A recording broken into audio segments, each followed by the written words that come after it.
Un conseiller en gestion de patrimoine qui vous dit de prendre votre retraite le plus tôt possible, ça peut surprendre. Normalement, c'est l'inverse. Travaillez encore quelques années, optimisez vos trimestres, attendez 67 ans pour avoir le taux plein. Et tout ça est vrai sur le plan technique. Mais après 6 ans à accompagner des cadres supérieurs dans leur transition vers la retraite, j'ai observé quelque chose que les tableurs ne mesurent pas. Les gens qui repoussent leur départ d'année en année ne finissent pas plus riches. Ils finissent généralement plus fatigués. Voici 5 raisons de considérer un départ en retraite plus tôt que ce que vous aviez prévu.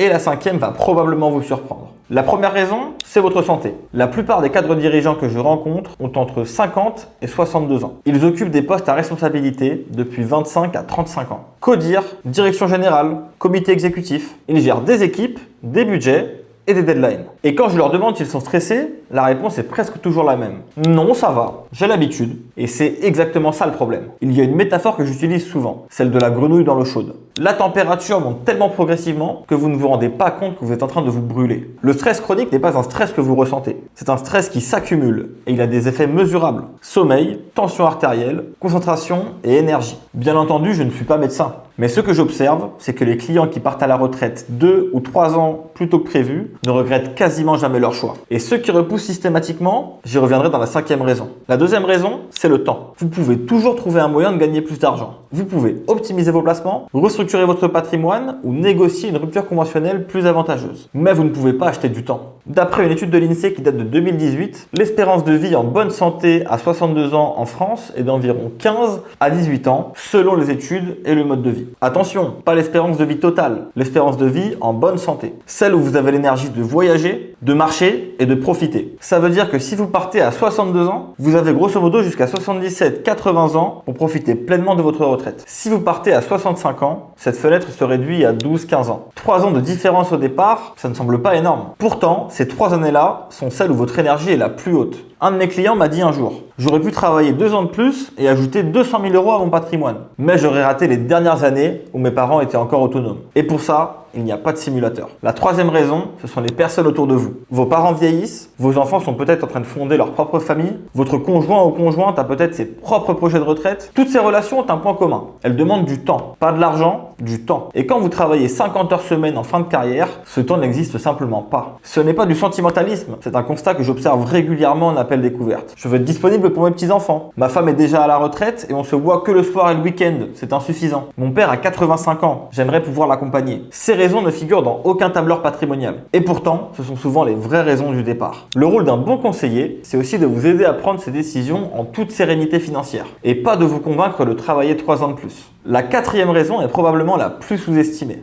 Beaucoup de cadres dirigeants vivent leur carrière comme le moteur central de leur vie. Et c'est bien normal, c'est ce qui les a portés pendant plus de 30 ans. Mais du coup, la retraite est perçue comme un vide, quelque chose qu'on repousse parce qu'on ne sait pas quoi mettre à la place. C'est une erreur de raisonnement. La retraite n'est pas la fin de quelque chose, c'est le début d'un autre projet. Voyage, oui, mais pas que. Engagement associatif, transmission de compétences, activité de conseil, apprentissage, écriture, j'en passe et des meilleurs. Quand je demande à mes clients ce qu'ils veulent faire à la retraite, la première réponse est presque toujours voyager. Mais quand on creuse un peu, ils réalisent que le voyage c'est peut-être 8 à 12 semaines par an et pas 52. La vraie question, c'est qu'est-ce qui va structurer vos journées les 40 autres semaines? Les personnes qui ont réfléchi à cette question avant de partir vivent une transition beaucoup plus sereine que celles qui partent avec un vide. Et c'est une question que j'aborde systématiquement lors des appels découvertes. Pas parce que je suis coach de vie, je vous rassure, je ne le suis pas. Mais parce que vos projets de retraite déterminent directement votre budget et donc votre stratégie patrimoniale qui en découle. Si vous voulez dépenser 4 000 € par mois, vous imaginez bien que ce n'est pas le même budget que si vous souhaitez en dépenser 8. La 5e raison, c'est celle que j'avais annoncée comme contre-intuitive de la part d'un conseiller en gestion de patrimoine. En effet, vous êtes probablement plus près financièrement que vous ne le pensez. Je vois régulièrement des cadres supérieurs de 58, 60, 62 ans qui ont un patrimoine financier solide de 500 000,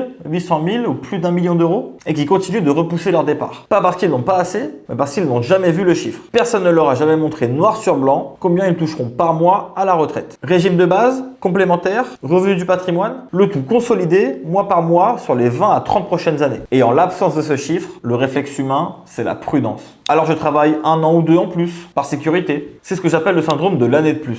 En anglais, les Américains appellent ça le One More Year Syndrome et il est redoutable. Travailler 1 an de plus a un triple effet. Premièrement, c'est une année de salaire en plus, c'est vrai. Deuxièmement, c'est une année d'épargne supplémentaire. Troisièmement, c'est une année de retraite en moins à financer. Sur le papier, c'est ultra rationnel. Mais voici ce que le tableur ne montre pas. C'est aussi une année de vie en moins à la retraite. Une année de stress professionnel en plus, de projets repoussés, et souvent, au bout de cette année, la même question revient.